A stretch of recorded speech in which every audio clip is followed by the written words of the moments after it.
Hi, welcome to Chat with Dr. Kat. I'm Dr. Kat. It is wonderful to see you today. We are going to be talking with Amber Hollingsworth today. Did I say that right? Amber Hollingsworth. You said it beautifully, just right. Great. She is an amazing individual and comes to us today with a pretty serious topic that has affected, I think, all of us, whether it's affected somebody personally, a family member, someone you know, a colleague, a friend's spouse, partner. It's affected a lot of people and it touches a lot of people. And you know, there's a lot of different varying degrees on how people approach the subject of addiction. Addiction is a very, very tough one because in my experience, oftentimes there's a series of, denial on everyone's part that it isn't as serious as it is. And sometimes it comes in a place where it's overly serious and now scrambling to get to that point.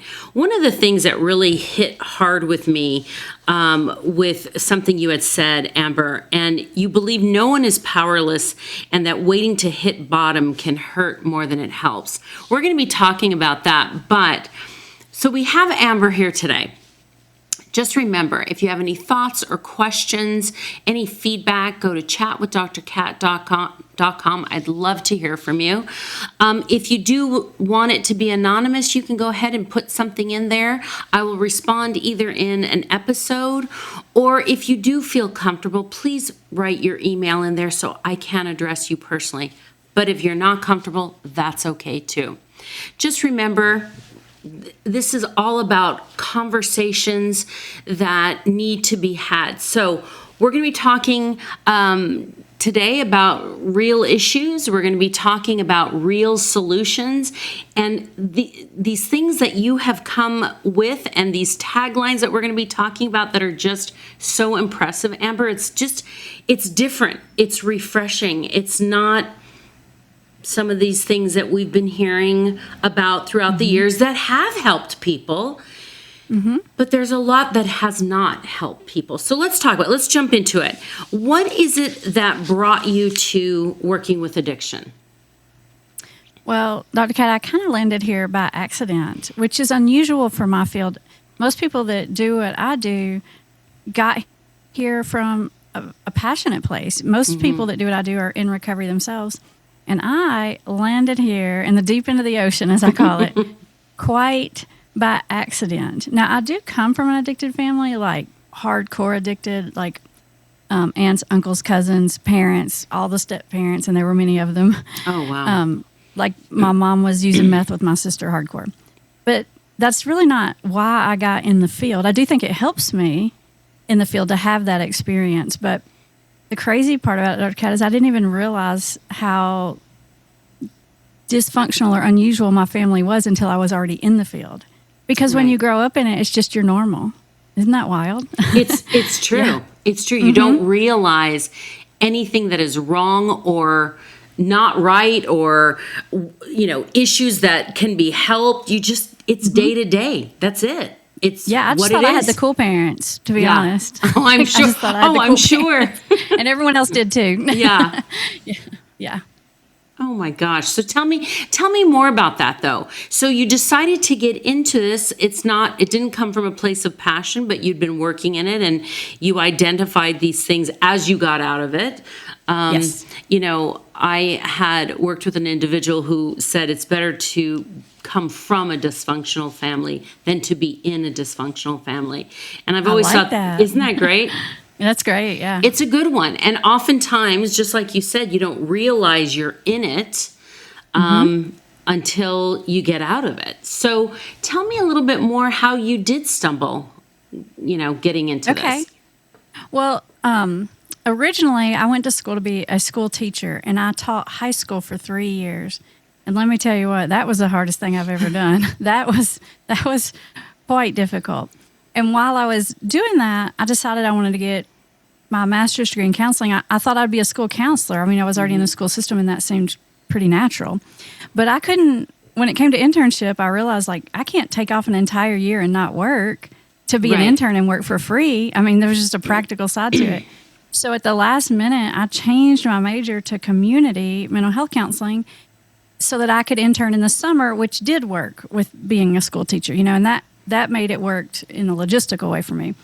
So I still didn't know where to intern. I asked one of my professors. He hooked me up with the person he knew, a director at this psychiatric hospital that's here in Greenville where I am now. And they put me in an intensive outpatient program for adults with chemical dependency. And that's where I spent my internship. And I did really well there. I liked it. They liked me, and they hired me, which I was very excited about. And because I had been a high school teacher and I had had all of 5 minutes worth of intern experience with adults with chemical dependency, they decided that I was qualified enough to design and run by myself an intensive outpatient program for teenagers with chemical dependency. Mm-hmm. And so I wasn't going to tell them otherwise. I just said, yes, thank you, I got it. I wasn't going to say, I don't know what I'm doing. So I just jumped in with both feet into what I call the deep end of the ocean with addicted teenagers. And I was in so far over my head, it's not even funny. Like, it's wild. I was in a room on Monday, Wednesday, and Friday from 6 to 9 at night. That's 3 hours at a time with addicted teenagers who didn't want to be there. and with me, who didn't have any idea what in the world I was doing. And I'm so grateful for that experience because I learned so much valuable information from that experience, which is really taking me through all these years of my career. It's an interesting thing, Amber. I started out very similar. Now, psychology has always been my passion, my passion. I had this one professor, I remember in high school, that came in and was very theatrical about disorders, and he would all of a sudden be talking about it and then act it out. And he made it come to life. And that's really where it hit me that this is something I want to do. But once I started getting into my master's program, of course, you had your internships, training before. And where I found myself was with outpatient programs. Exact same thing. And I worked with adults and I worked with adolescents. And then eventually when I became licensed, I worked on the locked psych units, which were intense. And I really feel that everyone that gets into this field, whether it's in the chemical dependency or psych, whether you're going to be a social worker or anything else, a therapist, psychologist, go to work on a locked psych unit or outpatient because I couldn't agree more. It really, I'm with you. Right? It's really it's one thing to like learn about it. It's another thing to see it in action. To see it. Because the place I was at was a huge facility that had units for severe mental health, detox. I mean, they did everything. I saw it all. Yeah. I did it all there. Well, it's invaluable experience. It's invaluable. Yeah. And not only that, it's where you see the brain turn on itself and work against you. And I will say this, working with adolescents, now that was difficult. That was difficult. Yes, ma'am. Because in your line of work, denial is, the first thing, but, and rationalization and all of these things that can happen, but adolescents take it to a whole other level. So, yes, ma'am. Wow. Yes. Wow. Yeah. And then run it. And then the funny thing about it was it was really mostly the fact that I didn't want to admit I didn't know what I was doing. And so I made it my mission to just make sure that these teenagers showed up, which was not easy to get addicted teenagers to show up 3 times a week for 3-hour-long sessions. I mean, on Friday night for 3 hours. Wow. Every week. And keep coming back because I knew if they didn't show up, then it would be obvious. I didn't know what I was doing. Most addiction professionals, they kind of have this attitude of, well, just come back when you want it. Or you just haven't suffered enough. And so they don't even try to keep a person engaged because in their mind, a person has to want it for themselves. That's the way they say it. They have to want recovery to do it. Well, I wasn't going to go that route because, this is my first big girl counseling job. I didn't want to ruin it. So in my mind, it's like I have to figure out how to engage these teenagers and pull them into the process, which is what I did. I just made the experience not miserable to the point that they actually wanted to come. And then, because I got to design, I got to do whatever I wanted to, which is kind of nice. I created this mentors program. So if you graduated the program, you could continue on. You could come every time, every week, as long as you wanted to, as a mentor, as long as you were, not causing disruption or putting anybody at risk. And the kids liked to come, so they wanted to be mentors. So they quit using drugs so they could be mentors and graduate this program and come back and help other kids. See, and the whole thing worked worked just on that premise right there. And there's so much gold in that I still use today. That's really just been the key to my success at engaging people that are reluctant, resistant, in denial, all of those things that other people think you can't reach. And I disagree with. I think there's lots of things you can do.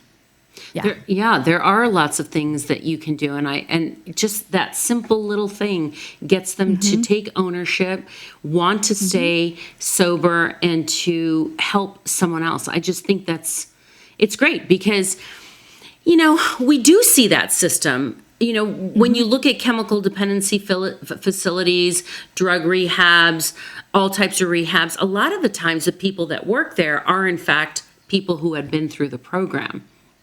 Right. It's in the 12 steps. The 12 step is exactly paying it forward. And so the principle has been there a long time. I just sort of capitalized on it, not even really quite understanding exactly what was happening. But it was the motto of the group that I ran was, we like you more than they like you, meaning myself and your peers like you more than your using buddies. And I like that. Then people would sort of, as they went through the process, they would learn that was true. Who's really with me and who's not, and who's trying to help me and who's not. And so they would eventually just come right on. I mean, these teenagers came for years. It was wild. So great. And so that thing about meeting people where they are, if you just like them, they'll like you back. It's just that they're doing some really unlikable things. So most people just don't respond really well, and it just pushes them further away. And, these techniques don't just work on the teens, they work with everyone. So how do you work with families? Tell us about that. How do you work with families that are facing addiction, whether it's multiple people or one person in the family? Yeah.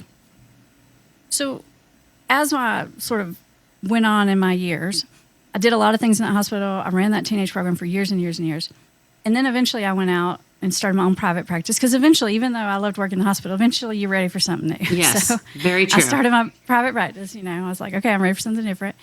And people would call me up because people kind of knew me for addiction. They'd say, I want my so-and-so to see you, but they won't come, or they don't believe in counseling, or they think that's ridiculous, or they don't have a problem, or they think they have a problem, but they can handle it themselves, And so I would have to do a lot of coaching with these family members on how to even help get their loved one through the door, whether it was with me or a treatment center or wherever, that their loved one needed to go. The biggest hurdle was, how do we even get them there?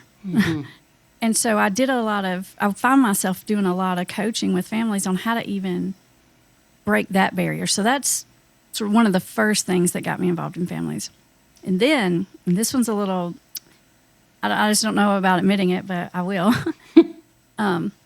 I am passionate for helping families. I do come from an addictive family, and I absolutely have so much empathy for it. But the real reason why I help these families, this is going to be our secret that we're going to let everybody hear, okay? Is that these families are sabotaging my work behind the scenes and messing up everything I'm trying to do, and I need them to stop it. Now, I know that doesn't sound as good as, which is true. Both things are true. But the real reason was really a practical reason, because these families, they didn't realize it, they didn't mean to, but everything they were doing was making the problem worse, and they were just making my job so hard. Because when you're the therapist, when the family are doing these certain things, which they all do, the person won't talk to you about anything other than that. Correct. Like, you're not going to get them to talk about what they're doing wrong or their addiction or their behaviors, as long as they can sort of focus on what the family's doing wrong. Right. And so there was a real practical need on my end to get these families to sort of understand that dynamic and get that whole thing going better so that I could do the work I needed to do with their loved ones that they wanted me to work with. So that's where it all comes from, those two things right there. Well, you know, it is very, very true with any type of addiction. I always feel like the person who is the addict, whether it's drugs or alcohol, you know, the drugs or alcohol are also their friend. You know, it's not just the ones that they're using with, but they defend their alcohol, their drugs, whatever it is. Yes, their best friend. It's their best their primary friend. relationship. Primary relationship, where it's figuring out, you know, when am I going to be able to see my friend when I go on a trip? What am I going to be able to do when I'm at this family get together? What the absolute planning that an addict has to do in order It's to extraordinary. It's extraordinary, and it's exhausting. It's exhausting, Yes. and it becomes such an intricate part of their life, right? Right. It is so true, Dr. Kat. And it kind of goes back to the thing I was telling you about the teenagers. The motto was, we like you more than they like you, meaning using friends. Well, what happens, what the family doesn't see is that if the drug is the only thing giving them relief and pleasure, and the way they experience their family is controlling, criticism, all kinds of negative ways, and then the family's basically saying, pick us or the drug, guess what they're going to pick? Right. The drug. Right. But if we can reverse that and get the family out of what I call the bad guy role that they get thrown into, if we can get them out of that, then they can start to see exactly what you're talking about the misery and the exhaustion and all the work that's going into this thing that they really don't even like anymore. That Right. used to be their friend but isn't. They start to see it for what it really is once the family can just stop distracting them from seeing it. That's an interesting point of view. I like that because, you know, families are also crazy exhausted. They're tired of the cycle and believing and then being disappointed, believing and then being disappointed. And, you know, going through the whole role of this is a disease and, you know, you have to understand it. You know, when the family looks at it and says, yes, it's a disease, but it started with you drinking. It started with you putting the pill. It starts with a choice. It is starts a choice. with a it's choice. a million choices over and over and over again. Over it's and a over. choice. It's Yes. a choice not to treat it. It's both things. So It's both things, right? So it's both things.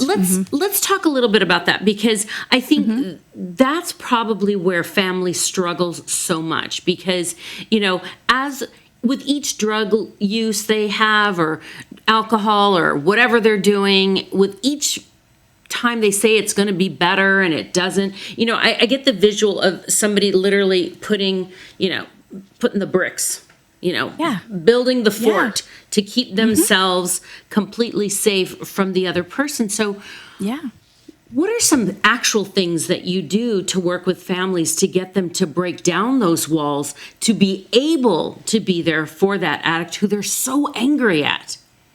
Well, let's just start with what you're talking about, which is the promises. I'm going to do better, right? I'm going to stop. I'm going to cut it back, right?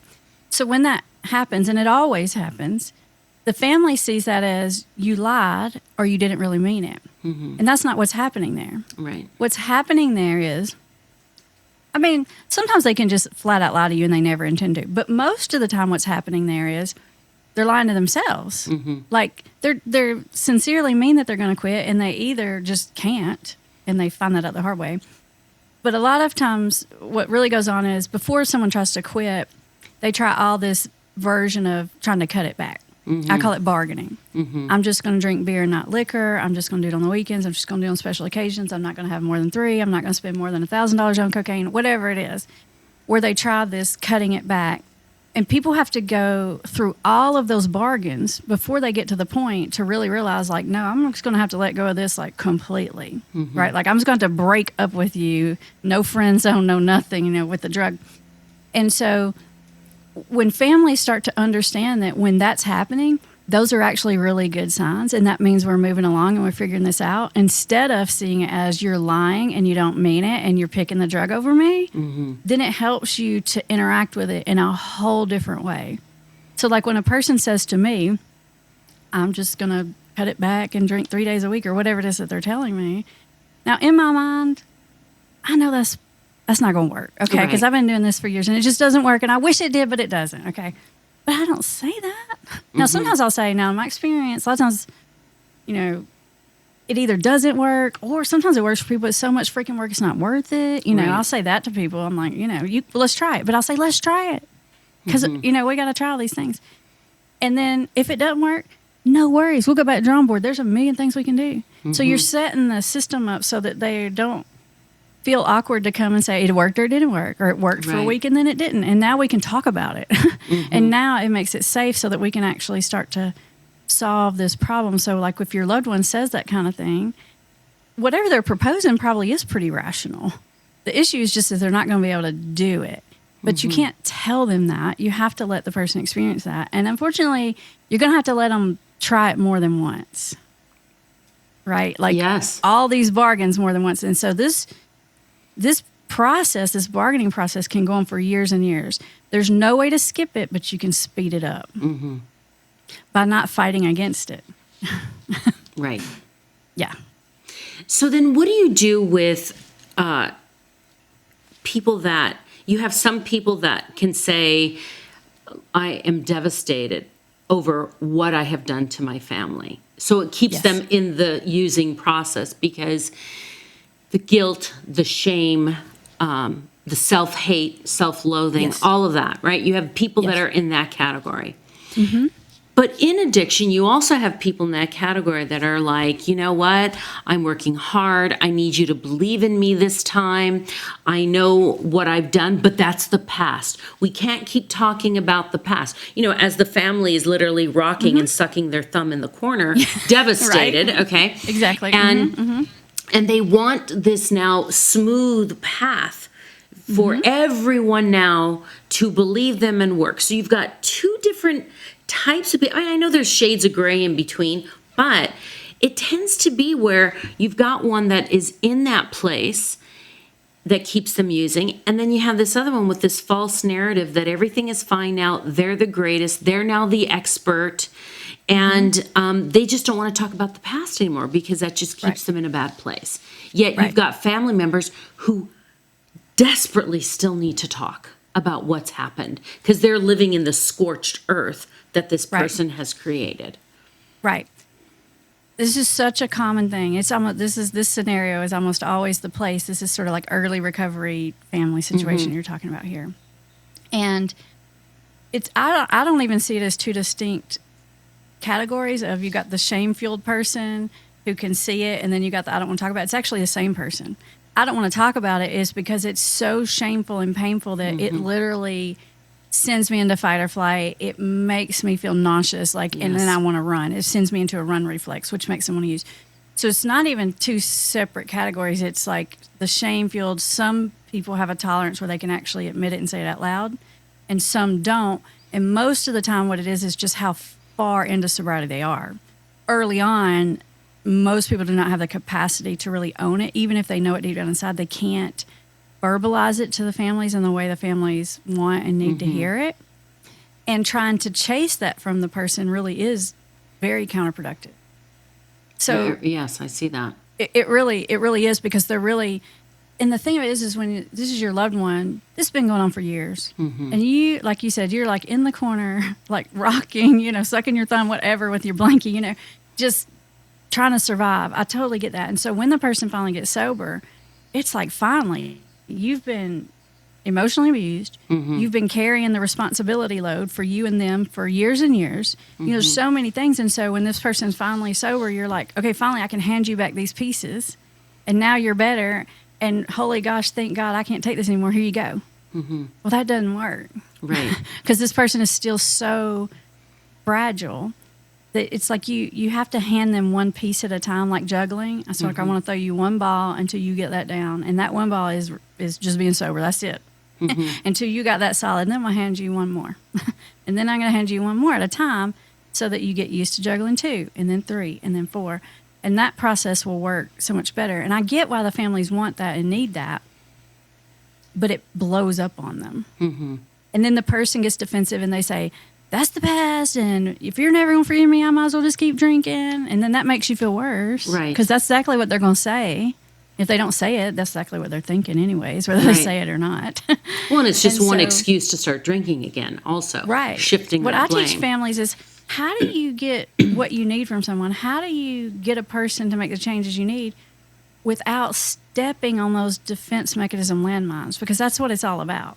Mm-hmm. Families want to go directly to it, and you can't. You just need to understand that there's a minefield of these landmines that are sitting right in the ground you cannot see. And if you try to go straight to this person, straight to the addiction, it's going to blow up in your face every single time, and you're going to be making it worse. Right. Because if you confront someone directly, even if they know you're right, they're going to be defensive. They're going to disagree with you. They're going to tell you all the reasons why you're wrong, all the reasons why they're not as bad as X, Y, and Z, all the reasons why you're just overly sensitive and you think everyone's an addict because your daddy was an addict, and all of these crazy rationalizations, minimizations, excuses, blah, blah, blah. And as they're thinking that and saying that, they're solidifying that in their own brain. Mm-hmm. So you never want to put a person in a position to say something against what you want them to think. Right. So my techniques are all about, how do we go in the side door and how do I get them to think and say what I want them to think and say instead of just defend this problem. So how do you do that? How do you go through the side door? What are some things that you say to families that just, they're in so much pain and suffering that they just want to be heard, and they don't realize that some of the things that they're saying is just not going to work. So what are some things that you do to actually teach them to go through that side door? Okay. I'm going to tell you, but before I tell you, I just need to put this disclaimer out there. Okay. Everything I teach is not fair, okay? I'm asking you to be the bigger person when you've been the bigger person. I'm asking you to cram in your feelings when you've been cramming them in way too long, and it is not fair. But I'm not here to teach you what's fair. I'm here to teach you what works. And if you can get that in your head, if you're like, okay, fine, Amber, I can do this. Mm-hmm. Because sometimes you don't have the option to leave, or you just don't want to leave, or whatever, right? Like if this is your kid, for example, it's not the same. So like sometimes you're just not ready for that, or you can't, or whatever. And so you're in the game, and what you're trying to do is, can we get on the other side of this as a family? If that's what you want, then I need you to think strategically. And strategically, I need you to stop talking to them about how you feel and start getting them to talk to you about how they feel. Yeah. Because the answer's already in there. There are things they don't like about this. There is a huge part of them that wants to change. And if you can become the safe place and start getting them to talk to you, they'll tell it to you themselves. Right. They'll tell you all of it. And they will sit there and talk themselves into why they want to quit and how they're going to do it and why it's so important and why they got to make sure it sticks. Mm-hmm. And all you got to do is sit there and let them tell it to you, because now they're convincing themselves to change versus when you're trying to convince them to change, they're defensive and they're convincing themselves to stay. Mm-hmm. Yeah. I like that. And it's a reverse of roles. I really liked your disclaimer, because it's true. I talk about, just with relationships, my cow theory, because, it really does come down to, if you don't want to be put out to pasture, either by your partner or yourself, you've got to turn around and make a change and accept what you want now, rather than be resentful and angry. And it's not fair. It's not fair. And it's not fair, whether it's addiction. I feel guilty for telling families these things all the time. Like, I feel terrible about it. Like, because I know it's not fair, but I also know what works. What works. Exactly. And it's true. I find myself so often just saying, look, you're right. Like, I always put it over here. I'm like, you are right. That's not going to change. Right. But, okay. Now we got to look at what we need to do to make a change. What do we need to do to make your life better? You will always be right. Everything that they've done, everything that you've heard, you are right. There is no, and some of these people, it's 95% right, and the other person is the other. But to create that change, and that's so hard. And that's why I think, when you go to somebody for help, and you listen to somebody and you hear that part, that disclaimer that you have, that's the validation. That's the validation of you are right and this is unfair. And I think Completely unfair. Right? Completely unfair. And you just have to get to that place of changing and accepting that. Yeah, that's big. So let me ask you this. Now, we're talking about people, let's talk a little bit about the difference between addiction, dependency, and abuse, because there is a difference. Some people are completely dependent, and those are the people that wake up shaking, need to start drinking first thing in the morning. They're in an extreme state. So we've got extreme state. We've got other people that abuse it, even though, you're still going to work, you're still able to pay your bills, you're functioning. Functioning, that's right. But you're abusing. And, you get, you start using and you're abusive, you say ugly things to your family, you do certain things, and then, it's all good. Then you go during the week, you don't drink, and then the weekend comes and the cycle begins again. It's a bender. Yep. Right? So let's talk about those. And I know there's shades of gray. Right. And everyone has their story about shades of gray. But let's talk about those two things. I love this question because most people, when they think about the word addict or alcoholic, they think about dependency, right? So it's like an addict or an alcoholic is someone that has to do it or else they're going to be sick. Right? Or they're going to go in mega withdrawals. But truthfully, you have to be addicted for a long time before you get dependent. Because to get dependent on something, you have to do something so regularly, so often, so much that your body adjusts to it to the point that you need it. So addiction starts long before dependency. And if people could understand that, then they can intervene in the cycle so much earlier. But people try to put it into categories, well, I'm an alcoholic or I'm not. And the reason they want to put it into these people over here that are like full hardcore dependent, they're alcoholic, is if I can say I'm not alcoholic, what does that mean? Translation, I don't have to give it up. That's what that's why someone's trying to put themselves in that bucket. But if you could see what's really happening in that when you're abusing it, you're addicted. Addicted is an obsession. It's not a physiology thing. It's an obsession. And you already have the obsession long time before you're dependent. If you could recognize that and you could say, oh, this is what's happening. And if I don't get a hold of this, then I am going to be in this sort of what I call stage 4 addiction. Yeah. So in my mind, it's addiction. Abuse is addiction. It's just earlier in the stages, like cancer has stages. It's just like a stage 2. Right. I like the way you put that, because I think also what we're seeing a lot more with adolescents and young adults, and we see it, obviously we see it in people older than that, but is, smoking weed. Marijuana has become huge.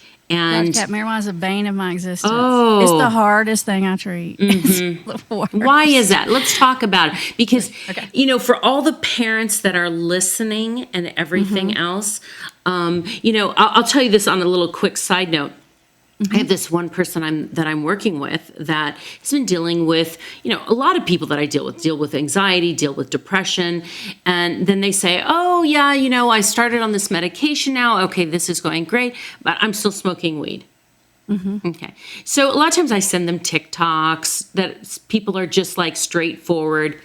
If you do this, this is what it does to your brain, blah, blah, blah, blah. Let me explain the process. A lot of people will come back, younger adults will come back and say, wow, I had no idea that it does that. I thought it's just great for sleep. I thought it was great for this, better for anti-anxiety, all the things that they hear, so on and so forth. The adolescent, obviously, is harder because they're invincible. Yeah, you can't scare tactic a teenager. No, you can't scare tactic.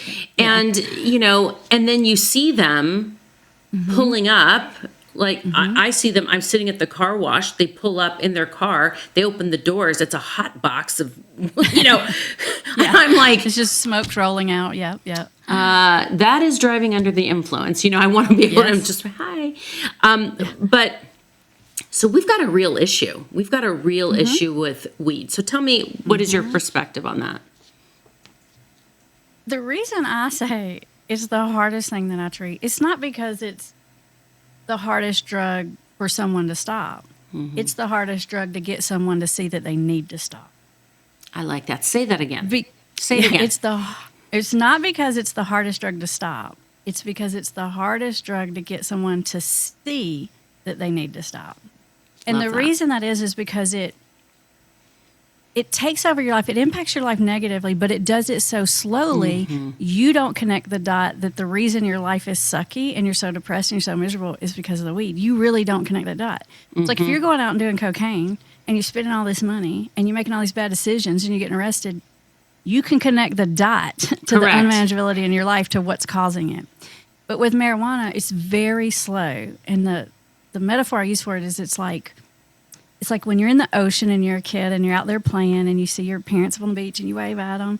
And then you go back to playing and then you look up, 15 minutes later and you're like, they left me, right? Because they're not there. But what's really happened is the current has carried you down the beach and you didn't know it. Correct. And that's what happens with marijuana. It's very slow. You don't feel it happening. And they really don't understand that their misery is coming from the drug. Correct. Right. And people say, it helps me with my depression, anxiety. Of all the things that I treat, and I've treated it all, the most depressed, anxious people are the weed addicts. It's so They're true. Horrible, depressed and anxious. Way more than the other drugs. I'm like, so the question I ask is, are you more or less depressed than when you started doing this? And that's kind of a question that I'm worse, right? Because in the short term, it does help you feel better. But in the long term, it's making it worse and worse and worse. Just doing it slowly, and you don't know that it's happening to you.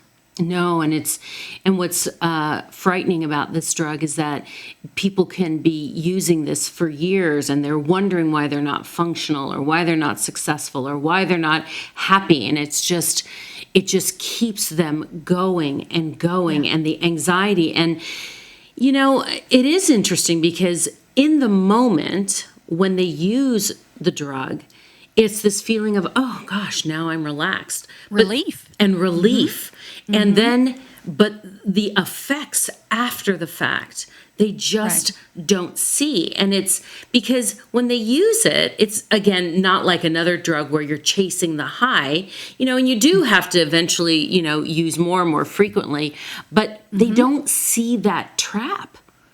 And they see it as a safe drug. They see it as something safe, and, everyone does it and all of this other stuff. And it's just, it keeps them trapped.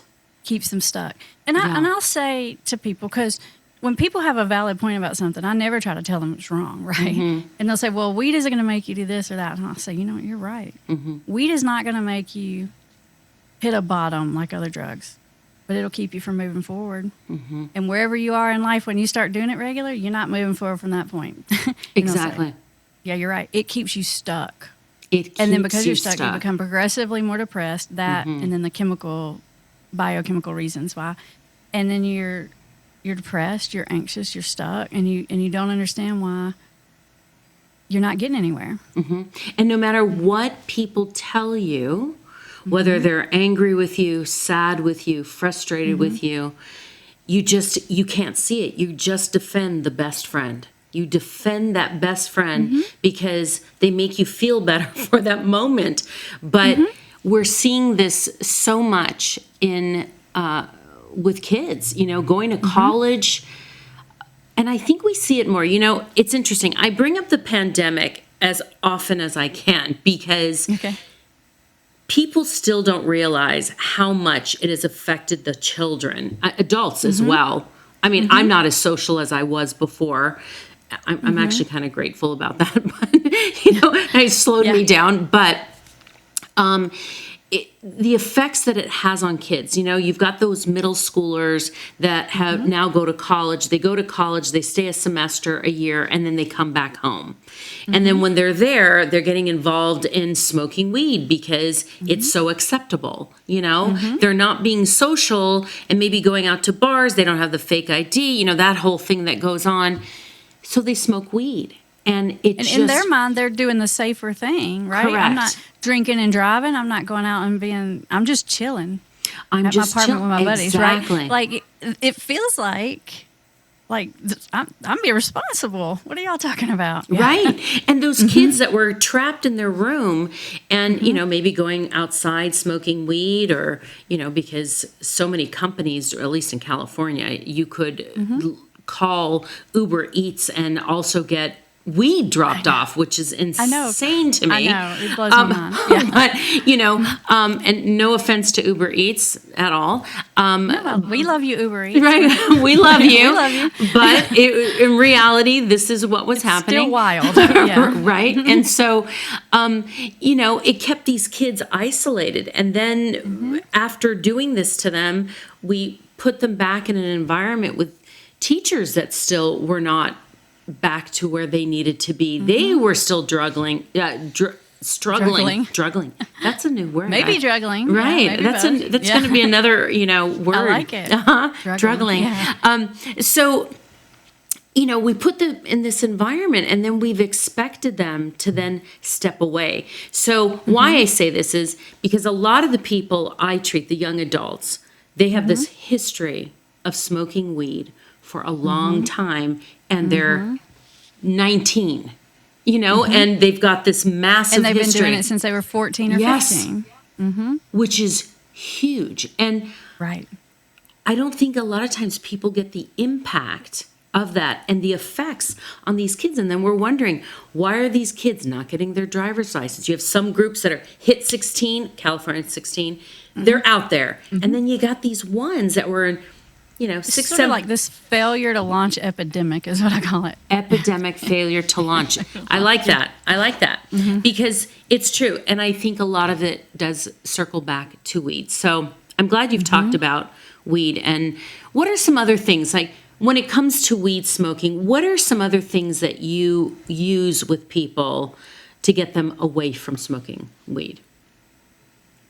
Well, one of the things I do this for a lot of substance when people are not sure, I'll ask them to do a test run of sobriety. But I ask them to do at least 30 days because what I'm trying to get them to experience is what is it really like to be sober? Well, the first 2 weeks, that doesn't count because that's what it's like to be in withdrawal. And so if you can only be sober for 3 days, 5 days, 10 days, when you think about sobriety, you think about that misery of withdrawal and you think, I don't even want to live if that's what it's like. I mean, you're like, not worth it, And so I'm like, if you're going to make this judgment call, let's at least go over to that side of the fence and let's look at which side is greener, right? But you got to do it at least 30 days so that you can reset your system. Some of your brain chemicals can normalize. And 30 days really is sort of like the bare minimum, the beginning, but it sounds like, okay, I might can do that for 30 days, And I get them to test it out. Now, people always go back after the 30 days, and I assume that they will. But now they've had a taste of both sides. And so what happens is over those 30 days, life progressively gets better, their energy comes back, they feel more motivated, they feel physically better, they feel better about themselves, they get back in there. Then they go back to smoking or drinking or whatever it is. And they think to themselves, okay, but I'm just going to do a little bit. I'm not going to do it like I did before. And then 2 weeks in, they're doing it like they did before. Of course, yeah. But now we've had this experience, and now we can see with what's coming from where. So now we know a truth. And so I'm a huge fan of the let's give it a test run. So that at least you've got something to gauge. Because when you're in the middle of it for so long, you really don't understand that substance, that addiction is causing you so much misery. You really just don't. And you have to kind of clean the slate to see it. I like that, because that's something that can be not necessarily easily done, but even when you're working with your own child and you see that your adolescent is suffering or, withdrawn and you see, look, we can smell it. We can smell weed coming up from a mile away. So, sit down, talk to your children. And this is a great thing to use with your own child. Just say, rather than us battle back and forth and I'm telling you I'm worried and you're saying I'm fine, let's just give it this test run. Another thing you can do, and I've found this to be really successful with young people, is I'll say this. I used to hear teenagers tell me all the time, weed's not addictive. It's natural, it comes from the earth, blah, blah, blah. And I would literally just be like, seriously, can we get something original? I'm so sick of hearing that. But actually, I don't hear that much anymore because I think we're sort of past that. I think people know that it's addictive because now you got these vape pens and people are just literally smoking all day, every day, like nonstop. People don't really argue with me about whether it's addictive or not.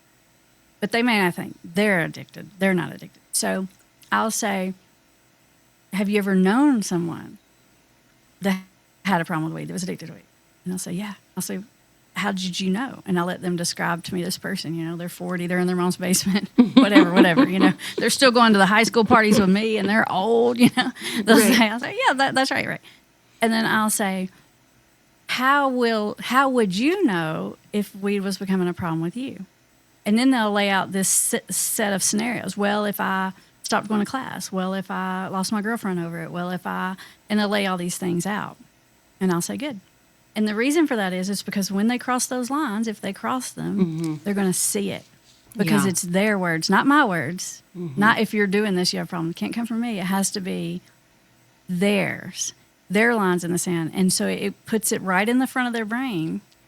And when they see it happening, they're going to be thinking, I'm doing that thing. I'm doing the thing. And this little voice is going to start talking to them louder and louder because now they have set standards for themselves that now they're crossing their standards, not mom's, not mine, not anyone else's. That's powerful. It's powerful because it's their knowledge, their skill, and that's what they're stating, that they see when there's issues in others and then to then identify it in self. It's fantastic. And it's simple. Right. It's so simple. It's simple. So let me ask you, you talk about natural consequences plus empathy. Yes. What is that? That's the formula. That's the working formula. Dr. Okay. Kat. Tell me about it. Okay. So when you have an addicted loved one, typically what happens is, you know, they're making messes out there in the world and you don't want them to burn all these bridges and ruin their life forever. So you're hiring the lawyers, you're paying for summer school so they don't get behind, you're, you know, making excuses to their boss so they don't lose their job. You're doing all the things. You're driving them even though they got the DUI. You're basically shielding them from the outside consequences, what I call the natural consequences. But inside the context of a relationship, you're mad at them about it and you're resentful and you're throwing it in their face and you're trying to tell them how they're ruining everything. And that's creating the opposite picture of what you want. In their mind, they're like, I don't know what you're talking about. I'm still passing. I'm still going to work. I'm still fine. Like, you're overreacting. My life is fine because they don't realize it, but their life's fine because you're freaking keeping it together for them probably. But they don't appreciate it. They resent it because inside the context of a relationship, there's all this tension and discord. So what I want families to do is I want you to reverse it. I want families to let the world be the bad guy and you be the good guy. I want you to let all these shoes drop as much as possible. And I realize there are some shoes that you cannot let drop as a family member. Safety, you know, if there are children involved, you know, there's some shoes you can't. But the best you can, let all of those consequences drop. And then be empathetic to them about it. Because empathy activates the learning part of someone's brain instead of the defensive part of someone's brain. And they'll start connecting the dots. And they'll start figuring it out. And they'll start wanting to change. They'll start wanting to fix the problem. Now, they may not have the total solution, but they'll start wanting to change and they'll start trying to find the solutions. And that's when you'll see them going into the bargaining phases, which is great. Let me cut it back. Let me try this. I'm like, let's put a list of all these bargains and let's get to it. Let's try this. Let's try this. Let's try that. You know, let's try just smoking and not drinking. Let's try it all. Let's get to it. So we can get the person to where they'll figure out their own solution to it. But the formula is let the world be the bad guy to the best of your ability, and you be the good guy to the best of your ability, and that will make the person gain insight like so much faster. So much faster. I like that. Tell me about put the shovel down and your work with that, which I see in the background. That's right. Yeah, that's right. So that's the name of my YouTube channel. And that actually, one of those teenagers from that first little program I ran used to say all the time. It's a recovery slogan. He used to just say it all the time. Well, you hit your bottom when you put your shovel down. He had a few more, but that was one of the ones he would say all the time. Mm-hmm. And I really like that because my mission is to help people put the shovel down before they lose everything. Mm-hmm. I don't believe in this whole bottom thing. I'm like, we don't have to burn all the bridges. We don't have to ruin everything in your life to figure this out. Like, there's no need in that. We can figure this out sooner. You can be done when you decide to put the shovel down and quit digging. You do not have to wait for bottom. I like that. So quit that's digging. Quit digging. There's nothing good down there. I promise. Oh my gosh, I hadn't even thought. I like that. Quit digging and just get going on what you need to do. It's time to put the shovel down. Yeah, and all of my techniques are about how does you get someone to realize that it's time to put the shovel down before they are forced to. Mm-hmm. Mm-hmm. I like that. So, what are some things that you would tell family members that that follow the process, realize that they're right, and that it's unfair, and they're going through the process, and things are getting better, but they're still affected by the scorched earth. You know, sometimes again, that phrase I said, it's better to come from a dysfunctional family, but families that have walked away, meaning that they've divorced their partners because it had become too overwhelming. They still have children, and, you know, they still connect. They still say, you know, I'm thinking about someone in particular where, you know, he still wants to come around, and she says, of course, you know, we're having a barbecue. Go ahead, come on over. Because she doesn't want to be the bad guy. And it's important for her to not be that bad guy. We always talk about it. But there's still that little bit of a struggle there that she continues to work on, you know, the trauma that she has suffered. So it is very traumatizing. Very traumatizing. So what about... And you'll end up with an anxiety disorder in the end. Right. You will. Right. It's impossible not to, because... It's impossible not to. That pending sense of doom, you know? That pending because you're sense waiting, of doom. Because the shoe has dropped so many times that you're on guard for it all the time. You're afraid to get your hopes up. Right. You're afraid to let yourself smile. You know? Yes. Because, you know, you're waiting for the phone call, or, you know, you haven't heard from him in 4 days. Now you have to do a wellness check, him or her, but in particular. Now they're MIA and you're imagining them dead on the side of the road somewhere. Right. For the millionth time. Right. And the struggle becomes, for the partner, they're like, you know what? Let's let those natural consequences step in. But sometimes, you know, they stay in that perpetual cycle because the children are so desperate. You know, where is he or she? What is, you know, what's going on? So then the person, you know, the partner steps back in to be able to monitor. When there's children involved, it's infinitely more complicated because you have to weigh in their needs. Correct. And that for sure complicates things a lot. And I do want to say this. I do not fault anyone ever from walking away from it. I have walked away from it myself multiple times, and I probably will walk away from it faster than anyone else because I know exactly what's going to happen. I might know how to fix it, but I'm like, I'm not doing it.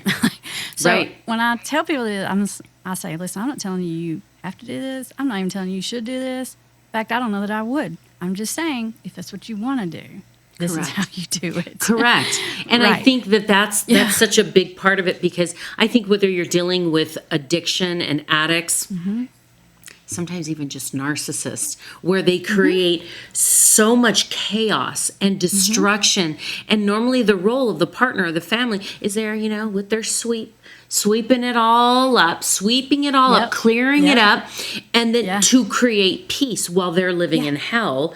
And then the person, the addict, the narcissist, feels better because it's all been cleaned up for themselves. And I always say, you know, to people, sometimes the best way to achieve peace is to allow that other person to sit in their chaos and destruction, and your peace is in walking away and not cleaning up anymore.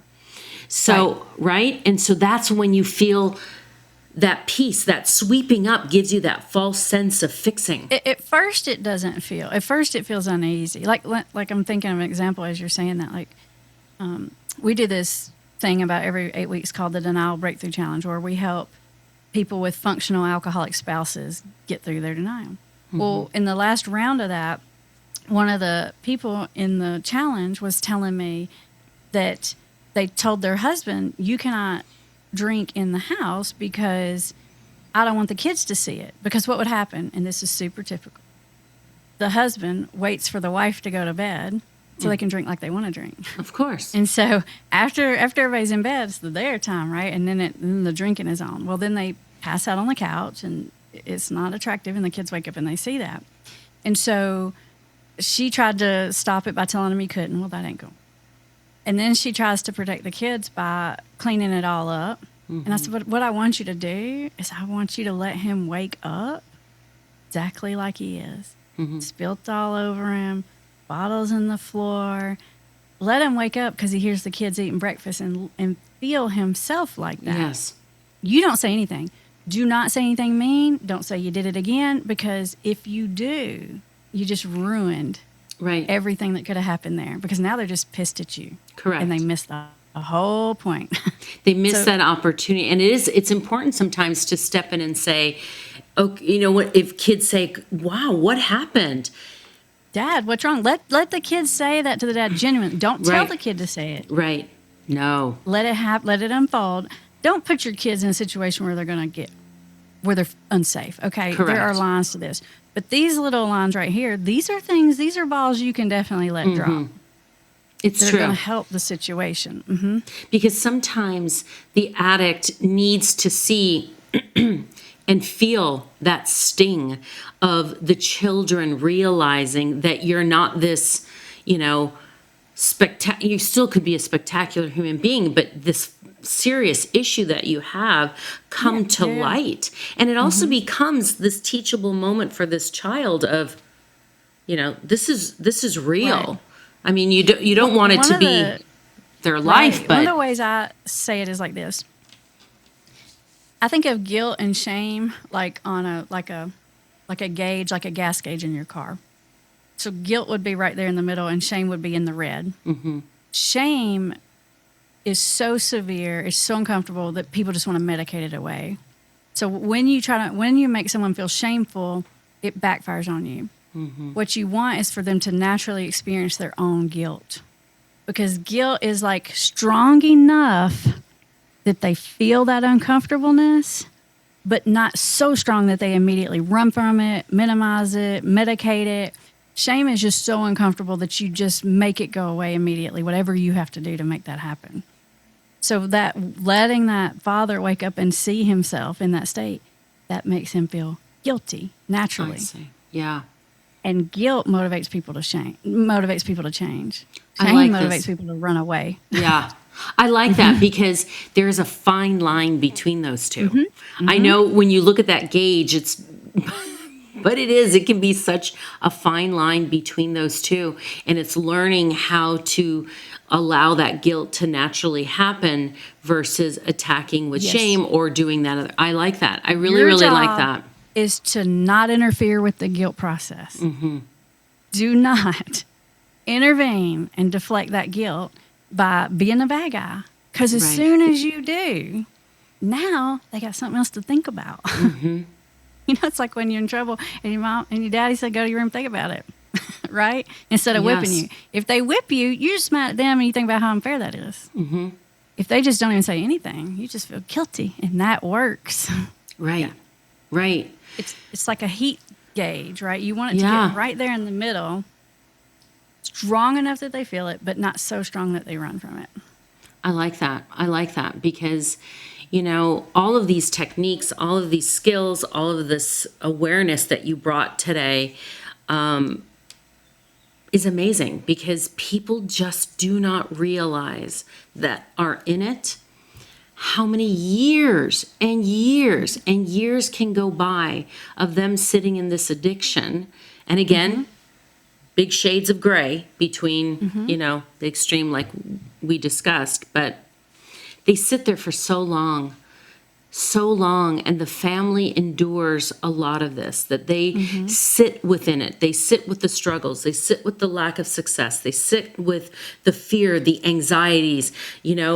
Somebody walks in the door and the door slams, and it's like, was that the wind? Judgment. Yeah. The judgment. If you left, judged. If you stay, judged. Correct. The criticism.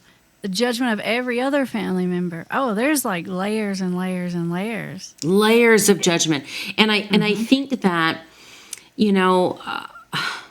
judgment is a hard thing. I was talking, I had another episode, and we were just talking about parenting, simple parenting, where, women on a school blacktop, elementary school, and you have parents who are involved and parents who are not involved, and the ones who are not involved are being judged possibly by the ones that are involved, and the ones that are doing some other things, and they're judging that other person, rather than just coming together for a common goal and to do something beautiful, right? Right. And here's the other thing. I said this story one time. This is a true story on a blacktop, by the way. I was watching these two women, and this one woman walks up, and she says to the other woman, she says, "Oh, I just want to let you know I brought in all the things for the, basket," because they're going to be raffling off the basket. Yeah. And the other woman said, that was due 2 days ago. She was so angry. And she goes, that was due 2 days ago. And I just kind of looked at her, and she says, so I don't know. And I just kind of stepped in and I said, that is beautiful. Can I walk with you to the car? I'll grab the things. This is so amazing. Walked to the car, and I could see that this woman was just hanging on by a thread. Oh, yeah. Okay. So I walk to the car, opens up the minivan. I, get all the stuff. I go and I bring it back, and I said, thank you. And I looked at the woman who was very sharp, and I said, may I say something to you? Just a little feedback. I always ask permission. And she said, sure. And I said, we don't know what's going on with that woman. We don't know if, and I'm not telling secrets. I'm just saying, we don't know if she got some health diagnosis. We don't know if her partner is an addict. We don't know if she had to wait till Friday payday to get those things. That's what I said. I went through absolutely everything. I don't know if she scrimped together all of her money. I have no idea. All we know is that she brought it today. And what we say can make or break the rest of her day, week, month, year. There's so much power in our reaction to things because we don't know what's going on. And that's where that judgment comes into play. When people say, oh, I can't believe she stayed, or I can't believe he's putting up with that. Yeah. We don't know the whole thing. We don't know the whole story. And you don't know what you do until you're in it. I couldn't tell you what I would do until I was in it. Like, I'm not even saying what I would do. Right. It's true. I might know what to do, but I'm not saying I would do it. It's true. It's even when people say, oh, all they have to do is hit me one time and that would be it. Well, I've dealt with a lot of people where it was truly one time. It doesn't always have to lend itself to, once abuser, always abuser. Not always. A lot of the times it absolutely is. And what happens is a real issue, but we don't know everything that's led up to that one moment and what has happened. And that judgment can just make it so much worse. So I think it's important for people who are listening today that be careful of the judgment of other people. Support and kindness, all of those things can lend much more value to a situation. And there's going to be times where, even with friends, where you see them continually making the same mistake, when sometimes you have to walk away. That becomes that natural consequence, where sometimes you are going to lose people because they don't want that in their life anymore. It became too hard. Because that chaos bleeds over into their lives. It bleeds over.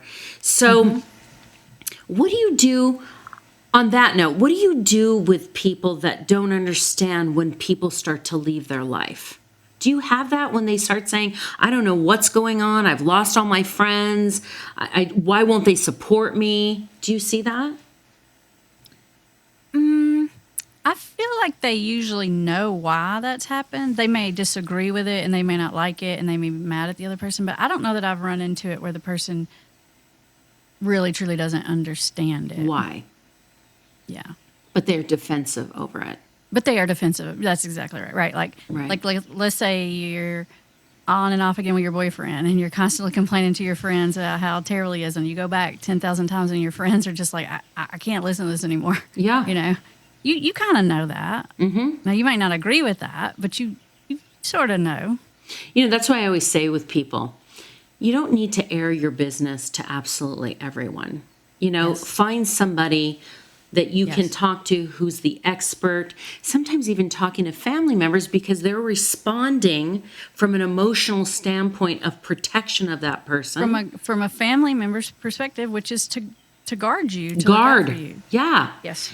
And so I think it's really important for people to seek that help. So, okay, this has been I'm so wonderful. glad you said that, Dr. Cat. I do want to say that, like, especially when it comes to having an addicted loved one, please be very careful about who you talk to about it for multiple reasons. For one, your addicted loved one is going to see that as extremely disloyal, and that's probably the one unforgivable thing that the addicted person cannot get over. Like they won't get past it. Correct.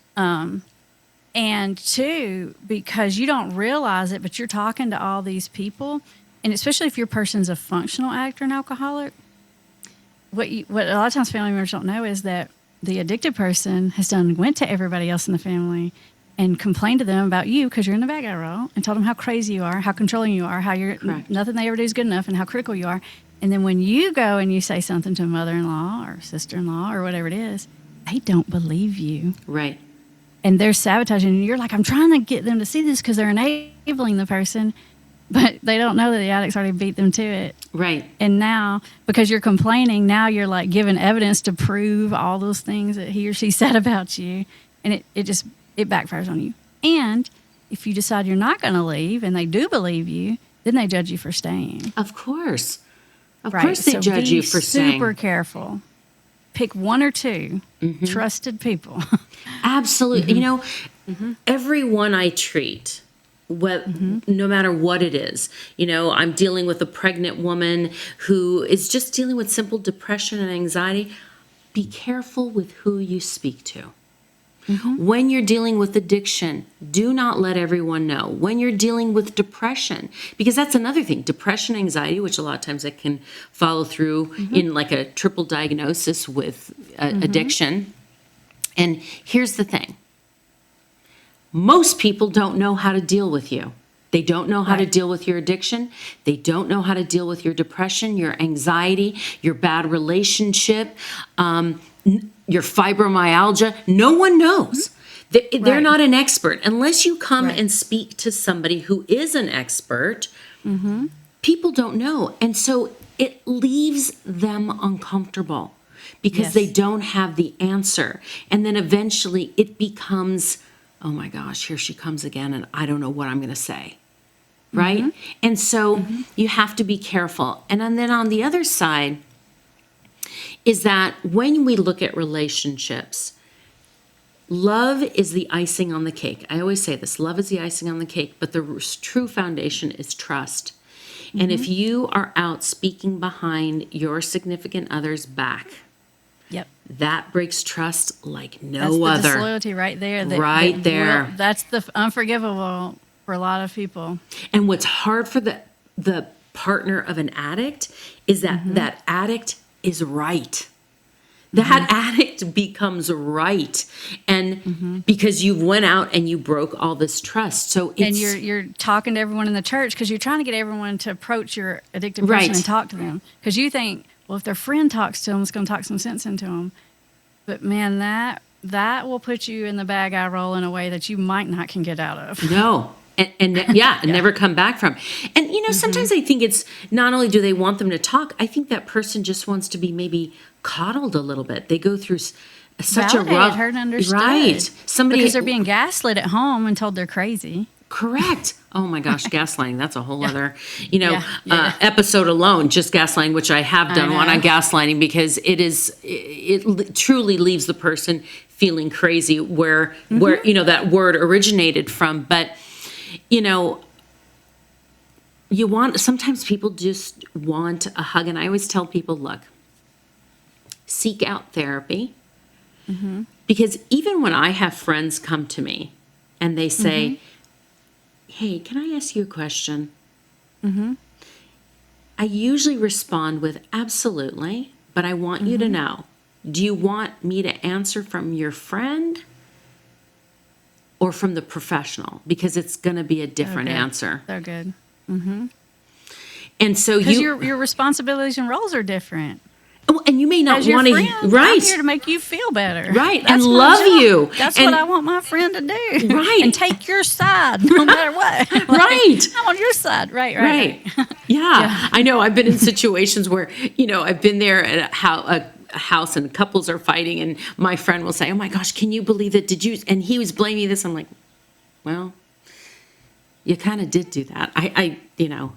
If you want to help it, maybe you could say this. My therapist side is always devil's advocate. I swear, I hate that about myself. I know. It's hard. It's hard because, as a friend, you want to just yank your friend back. And even with patients, you want to just yank them back and go, hold on a second here. Look at what you're walking into. You're literally walking into fire. Do you want to keep going? Fanning the flames. Fanning the flames. Or starting the fire. Right. Yes. Or dousing it with to me about someone else's bad behavior. My immediate thought is, what could be triggering that? No matter which side of that conversation is on. And most people, when they hear someone talk about someone else's bad behavior, just immediately thinks that person's a villain. Correct. When it's just so much more complicated. So much more complicated. So much. Okay, Amber, this has been wonderful, amazing. I can keep talking to you, I think, forever. And when you and I first met, it was just instant. I think in the future, I want to have you come back on again, because I think we can really focus, especially on with adolescents. Mm-hmm. Adolescence, it's such a big thing. And I know we touched on it with weed smoking and some other things. So we can definitely do that. But this information you have given today is just invaluable, and it's wonderful, wonderful, wonderful. So thank you so much. Thank you for having me. Absolutely. As you can see, I get passionate. I get wound up. Oh, I love it. I may not have come into the field from passion, but I have it. No, now. You do. No, you definitely, you definitely have it. But you got into the field to help people, and that is what you're doing. And wherever it led you, you got to the right place, which I think is great. So, for everyone listening right now, really take the time to listen to what was said. And what do I mean by that? Go back, listen to it again. You sat down, maybe you were taking notes, maybe not. Go back, listen again. You got valuable information that can help you through this process. You don't have to do this alone. Please stop talking to so many different people. Find an expert that's going to actually give you the tools to navigate yourself through and throughout addiction, and for your partner, your loved one, your family members, what you can do to effectively work with this issue. This is a big issue. It affects a lot of people. And if it's you have choices. If you feel that you don't, that means you're trapped and you're stuck. So go back, listen to this again. Please go find Put the Shovel Down. Love that name. Put the shovel down. Stop digging. Find your solution. I think it's great. Amber can give you a tremendous amount of solutions. So, on the website, Chat with Dr. Kat, you're going to find Amber's information. Please seek her out. Seek out this YouTube channel that she has. Do your best to come out of this. Come out of this and make choices to live a happier, better life. You have that choice. And here's the thing. It starts today. It starts today, just by listening to this episode. So, thank you, Amber. Have a great day, everybody. I'll see you later. Bye.